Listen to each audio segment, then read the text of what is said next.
A to the K. A to the K. To the K. Welcome to another episode of Hot Takes. Yes, they The are. show with hot wings and even hotter questions. No, wrong show. Sorry. No, Love you, it's Sean. a shame. Yeah. I mean, you do. Yeah. That's I why do love we're you know, what's the word? Jack in his style. Creatively inspired. Jack in his style. Jack, whatever you want, my friend.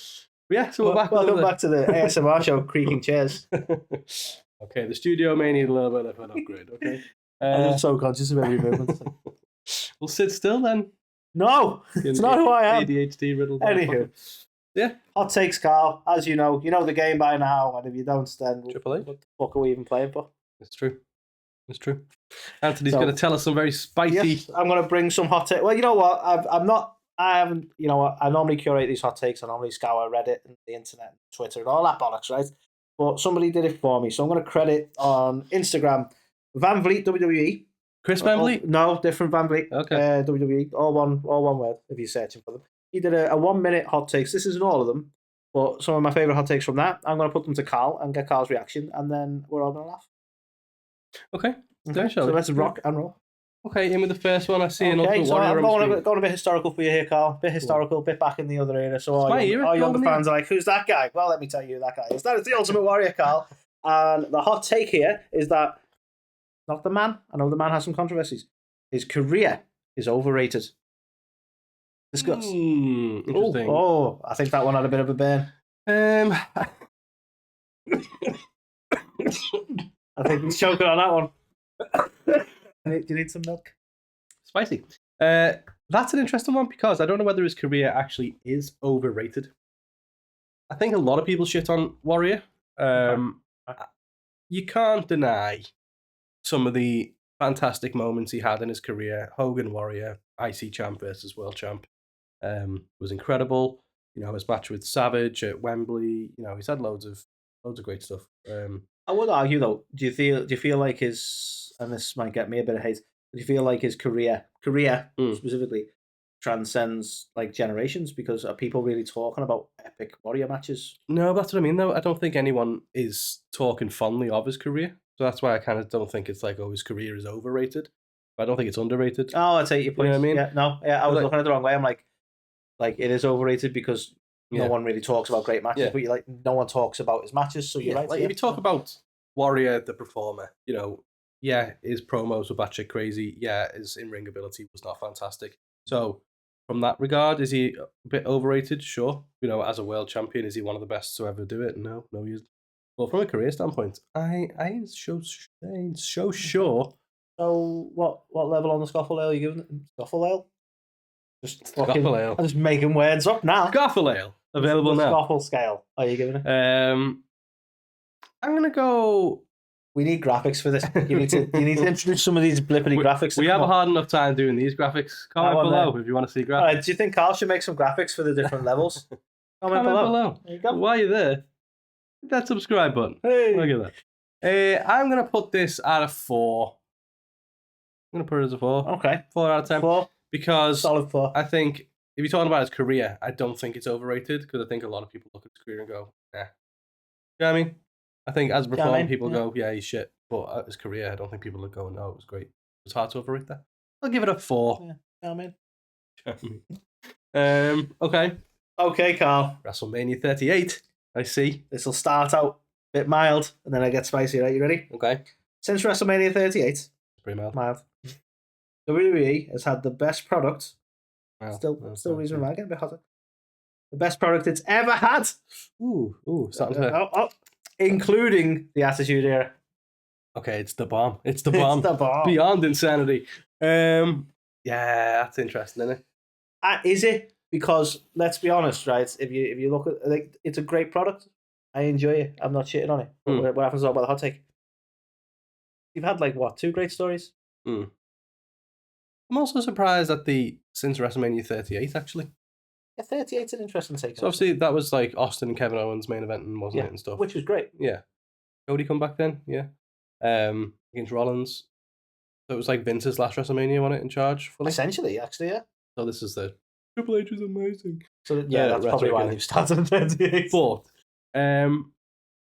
wrestling now is hotter than it's been in a long, long time. It's not hotter than the Attitude Era was. The Attitude Era of wrestling transcended pop culture. It was everywhere. You know what I mean? In a time when it was hard for everything to be everywhere. And don't get me wrong. Yeah, no, that's fair. That's fair. Wrestling is fucking everywhere now. Yeah, but it's easier to put that product out there. Everything's everywhere now. You know what I mean?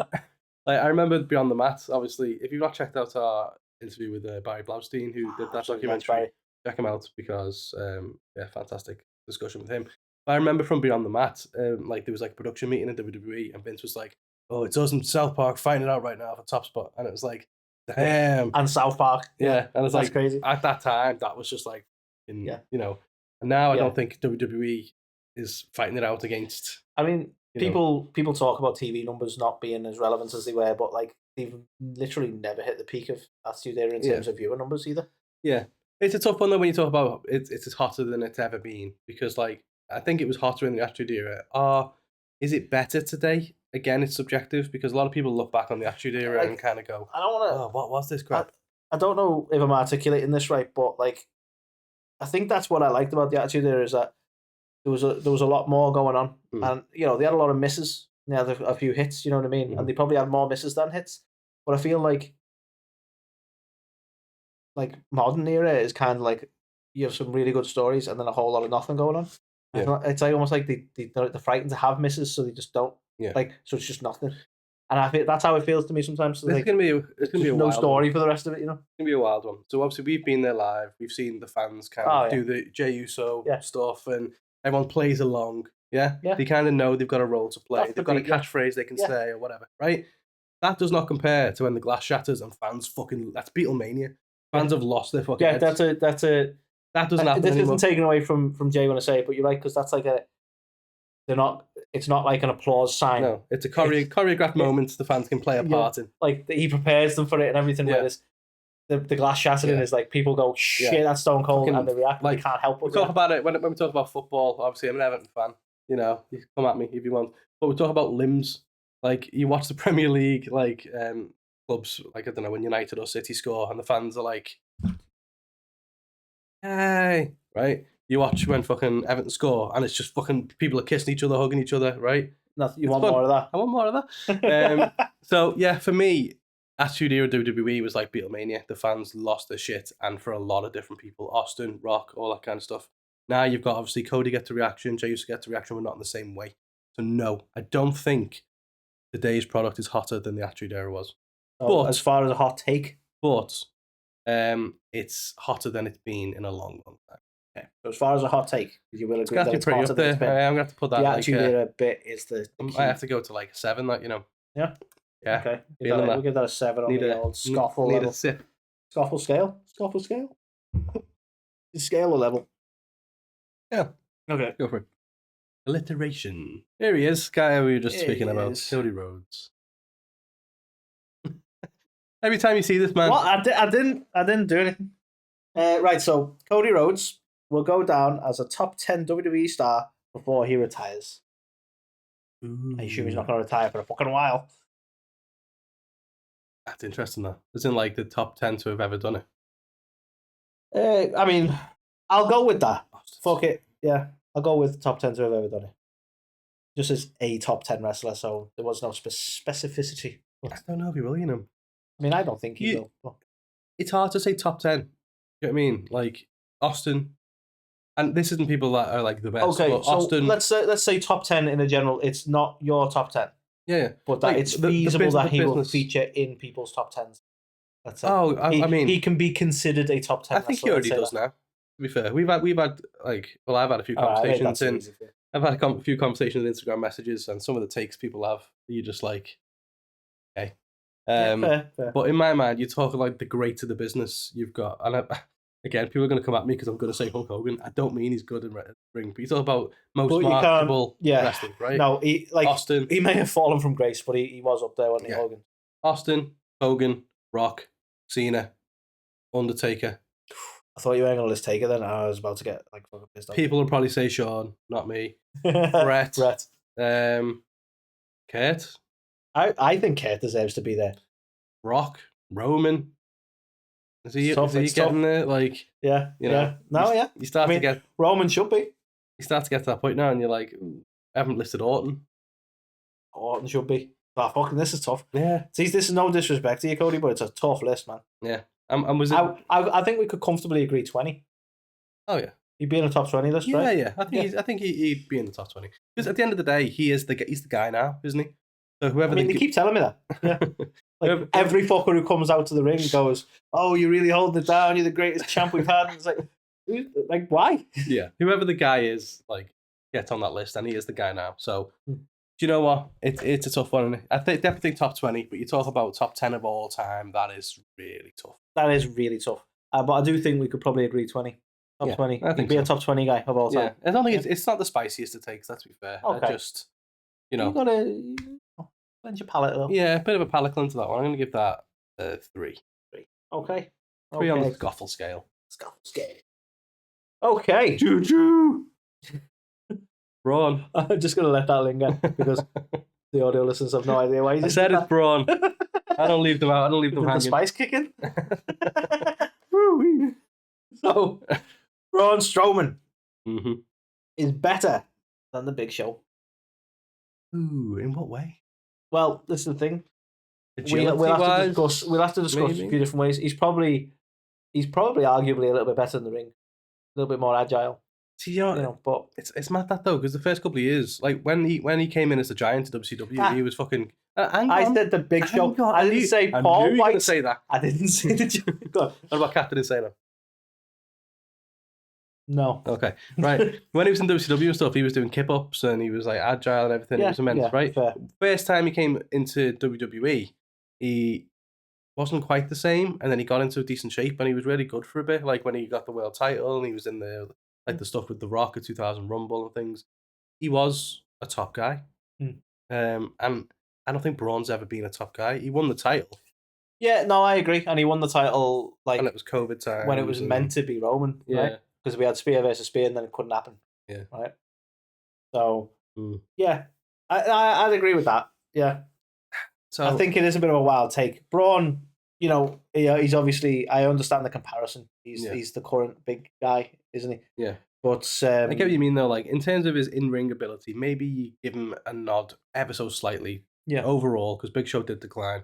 Charisma-wise, Big Show's got him beat. 100%. Tenfold. 100%.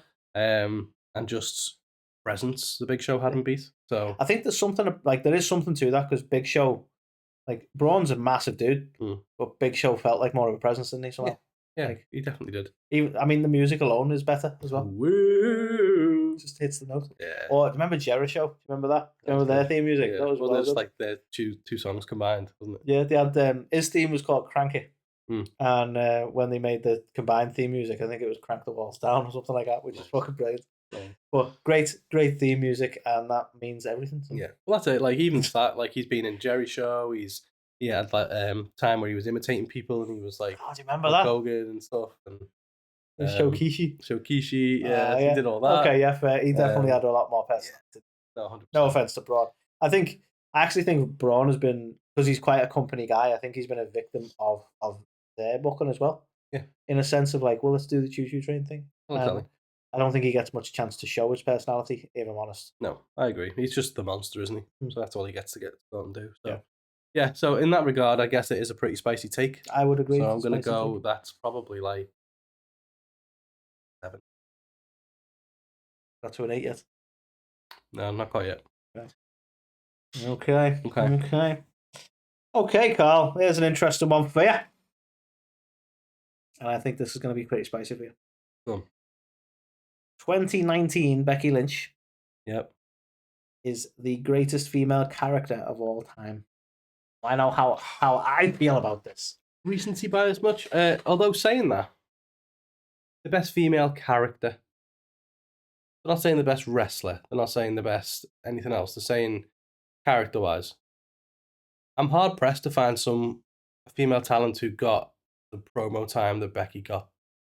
But that's company giving her promo time. In terms of character work, and somebody making a character something. Yeah, that's not. I don't agree with that. Chelsea Green comes to mind. Chelsea Green, 100%. Bailey for you probably, because it's always fucking Bailey for you. I was actually going to go back and say, like, if you look at people who put a lot into their character and got them over, and again, people may disagree with this, and you might find me very random, but Molly Holly. Molly Holly's a good one. Yeah, she went with everything, even when they were doing superhero stuff. Yeah, Mighty Molly stuff. Yeah, she had a lot of characters. Yeah, Mickey James, the obsessed. Fully went, she went for the psycho thing. Yeah, even Gillian Hall. Yeah. Okay, too far. I'll back out. I'm fine. But to be fair, and I really like Becky, and I'm really happy that she got to where she got to. But they basically just went, "What if we had a female Stone Cold Steve Austin?" Yeah. To be fair, though, I do think the what made this work so well, and something I wish they'd acknowledge a little bit more, is how it happened organically. Yeah. She organically was perceived as like a badass until WWE got involved. Yeah, but then WWE Conor McGregor the fuck out of it. Yeah. And then that made it a little less fun. She's Irish. But it made it a little less fun. Like, and it's like, just don't. I think they should have scripted it less, to be honest with it. Yeah. But the initial, like, the nose break and the bloodied face and the whole, like, oh shit, she's a badass. Like, that was all just natural, and it didn't have that interference from creative.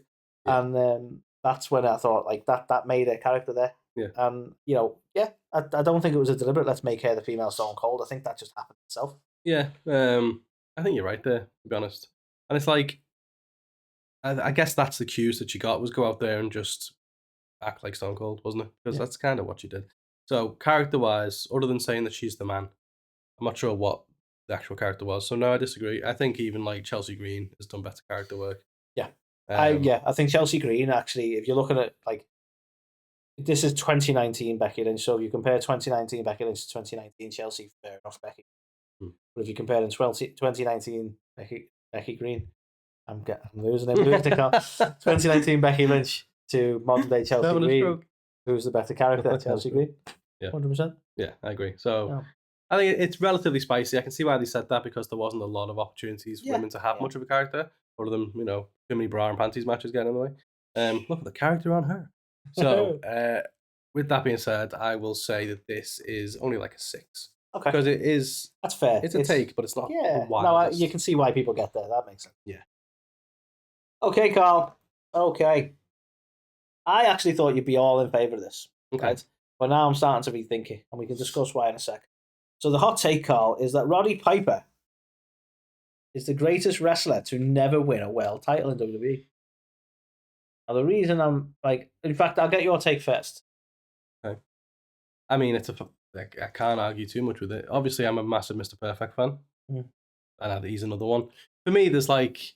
I think this is where I thought this would be a lock straight away. And then you sit and you think about the people who deserve the world title who didn't win them. And you go, actually, is it just... Can Roddy take that title as the greatest to never win one? Because, like, you mentioned Kurt Angle. Kurt Angle? Kurt Angle? Why did I say that? Mr. Perfect? Mr. Perfect? Kurt Hennig? Fucking hell. Yeah. Sorry, my head went through a different place. No, you mentioned Kurt Hennig there, yeah. And you go, that's equally, like, even similar, like, well, similar era? Yeah, same era, isn't it? Yeah. Or is he Perfect slightly after? No, similar. So, Roddy was, like, massive, like, late 80s, mid 80s. Perfect was late 80s. They both kind of, not fizzled out, but ended in, like, early 90s. So, it was a crossover there. Yeah, I think he's definitely up there. Mr. Perfect's up there. Ted DiBiase's up there. Davey Boy Smith. The DiBiase would be up there, but then we have the whole controversial bought the title, never actually held the title. Not recognised. Not recognised. Okay, but there's a lot of names, especially weirdly in a very similar era, actually. Yeah, interesting, isn't it? But wonder why Mr. fucking politicking going around. Doesn't work for me, brother. Wonder what could have been stopping it. So, like, as much as I know that you're a big fan of old Hot Rod there, like, Kurt Hennig straight away will throw a spanner in the works because you were a Mr. Perfect guy, 100%. Yeah. So I'm actually not sure how you're going to feel about this take anymore. It's really, really tough. I can get on board with it, though, because I think Piper was more main event than Perfect was, just because of his position on the card. He main evented WrestleMania 1. Yeah. You know, he was fucking boxing Mr. T in the second one. I suppose as well, like, and again, you can disagree with me if you want, but I think he was probably more notable. Like, people who didn't really know wrestling have probably heard of him. Exactly. At that point. And he had the crossover appeal. He was doing They Live and all that.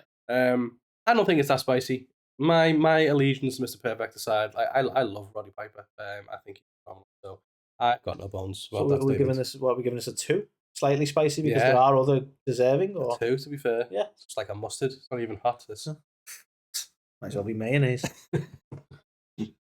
Okay. Oh, mommy. Okay, Rhea Ripley is already a Mount Rushmore WWE women's wrestler.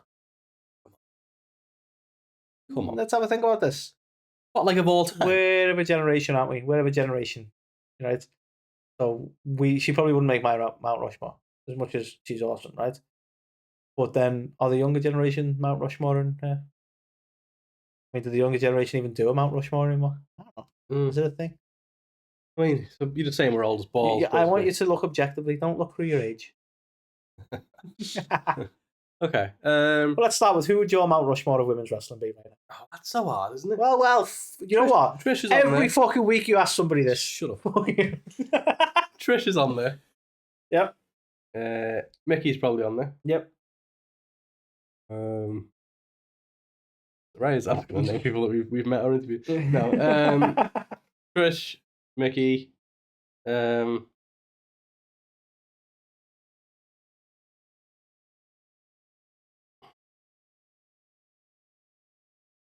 Liv. It's hard. I weren't sure if you were going to go Alexa Bliss there, but no, you've got to put like someone like Charlotte on there. There's got to be some Hawk women on there. Bailey. Yeah, it's tough. I think it's just a little bit too soon for Rhea. I've no doubt that she will be there. You just don't think she's there yet? I just think it's a little bit too soon for her. Like, she's only really been top for like the last 2 years. Okay. She found a footing, didn't she? Because before that, it was kind of just like, Rhea bloody Ripley. And then now it's like, okay, I'm Judgment Day. And now it's like, I'm fucking mommy. Like, yes, you are mommy. So she's going to be there. I still think it's just a little bit too soon. Okay. But yeah. I'm surprised when I asked you about your Mount Rushmore, you didn't mention Victoria. Nah. Really, yeah. You still deserve more. I mean, yeah, I do. But I just don't. I wouldn't put on my Mount Rushmore. Okay. Who would you do? Okay, so we've got Bailey. Yeah. Mickey James could be up there. 100%. Santina. I'm kidding. Like, would you cross over to like? Would you put Toni Storm on there? I probably would put Toni Storm on there. In all fairness. Thunder Rosa. I actually wouldn't. Okay. I'm a big Thunder mark, but I don't think she'd be on my Mount Rushmore. I'm trying not to be too modern era with it all, but who was on? I've done Bailey, Mickey. One else ending it. Tony. Yeah. Fuck you. Charlotte. Becky. Love it. Okay. Yeah. It's a tough call. And do you know what? How good is it that it's such a tough call and there's so many great women wrestlers to pick from? Yeah. No, it really shows you what the fucking Saraya. She's my last one. Sorry. Yeah. That's what I mean. Like I was joking on her. That's what's very wrong. But like, 100% would. I'll argue what she's done. Part of a pivotal change in WWE. And if you want to know more about that, you can check out our interview with Saraya. We can say that now. You don't have to be elusive. It happened. We did it. It's live. Go and check it out. Right. Yeah. So I do think she's gonna be there. I just don't know if she's there yet. So again, not that spicy. I don't think. So fuck you. I give it like a 3 or a 4. 3? Okay. So it's a bit more than mustard. Yeah, a little bit. I think it's just there's a lot of recency bias with it. Of a sriracha. I don't know. Is that Saraya? Saraya, check it out. Okay. Right. I don't think there's a hot take at all. I want to say that right now, right? Dirty Tom. And this is not anything against. I'll just say the hot take first, right? Dirty Tom will win a world title before Finn Balor. I mean, so Finn has actually won it. Well, you mean again? I think let's rephrase that. Based on right now, both of them racing to the title. He's going to get there first. Yeah. Not that Finn hasn't won a world title, but I honestly do not consider this a hot take because they're big on Dom, and I think ever since the Finn, I don't know what happened there with the whole Universal title. He came in with a rocket up his ass, won the title, injured himself at the same time. Yeah, or Seth did kind of. I don't know what happened there, but he got the injury at the same time, and he's just never been able to get back there. Yeah, ever. And I don't think they're going to do it anytime soon. I think taking the Demon away from him really hurt him. And Yeah. I think they're just like, well, the Demon's not going to work on the main roster. So it was like, well, I've got Balor Club, and then you can put me with like the OC or whatever you want to call it. Yeah. I mean, don't be wrong, he's doing well in Judgment Day. Like, Judgment Day was a good thing for him. But, like, even now, I could see him mid-carding it. I could see him with the IC or something like that. Yeah. But I just can't see them putting him in the world title scene anytime soon. But I could really see them doing that with Dom. Yeah. Especially if Ray's got the title. I feel bad for our mate Shay Sawyer, because she's a big Finn fan. Like, Finn fan? She's a Finn fan. He's a Finn fan. Findom. But to be fair, Finn's awesome. Yeah. Like, he deserves it. But the way they're booking right now, this is why it's no disrespect to him, but the way they're booking right now, I could see them pushing Dom first. Same. I honestly, I completely agree. If they don't lean into the whole, they can't really do it now because of him and Rhea kind of thingy. But I thought they were going to go into the whole Eddie and China thing with Dom and Rhea, and it was because he's already got the Latino heat stuff going on. Yeah. And I thought, so he needs an Intercontinental title run. Yeah. And I think he's going to prove himself with that. And before you know it, like, although it is tough, because do you think Eddie Guerrero would have been a world champ if he hadn't have like gone away and built himself and like all that? It's a fair point. So it is tough. Point. Yeah, I can't see. I think Dom is more over than Finn right now. We are on a different era though as well. Of like, this was the Vince likes big men era, true. So he doesn't necessarily have to build himself to get to the title. No, it's fair. I think he's more over right now than Finn, and I think he's going to be more over than Finn will ever be. So, I think unless we bring the Demon back. That could work. Justice for the Did he bring it back when he was fighting Edge? Was he as the Demon? He did have I think he did have an Edge match. He did have a fucking hell. I think he did have a cage match where he was the Demon. With Christian cage match. Yeah, that's the one. Because hasn't Edge said something about that recently, that he feels because Edge went over. I think they were like that. Yeah, I feel like that's a Vince call. Yeah. No, I don't think it's that spicy. I'll give it 2. Okay. Yeah. I agree. I'd even go with 1. Ooh. Water. Fucking water. Ooh, Asuka. So, I hope this isn't the case. Right. So this is a little spicy in my opinion. Not the worst we've had. Asuka will never win the title again. Ooh. And I think she's only one good push and good storyline away from being in the title picture again. We have so many great options that I can understand why it seems so far away right now, especially with her not being in the ring at the minute. Yeah, but she is world championship material. I hate this, but I think it's probably going to be the case, because I think she's going to get like the Natty treatment. Like, I want Natty to be a world champ again, but I just can't see it happening. Just think, I'd take your point. She's quite far away from it, and you just can't. She's that far away from it, but they're also bringing up the likes of fucking Stephanie Vaca and Roxanne Perez and Julia and all this talent. New young talent coming in that she's just not going to get a look at. Yeah, and like what I would like to see for her though is to get to elevate the women's mid card titles. Yeah, that would be good. Some legends on Intercontinental champion Asuka. Good. Yeah, I could see that, but yeah, unfortunately, in fact, what would she need to be Grand Slam? Because she's one tag, one world, right?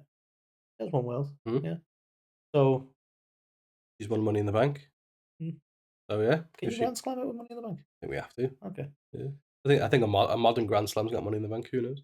Whether she could win, because she could win IC on US, couldn't she? Who knows? Would not be Grand Slam. Who knows? Yeah, maybe.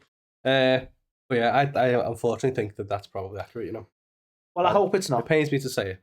I hope it's not. I hope you're wrong. Bitch. Just like Kairi's never really got a chance to do it on her own, has she? It's always been Kabuki Warriors whenever she's been around.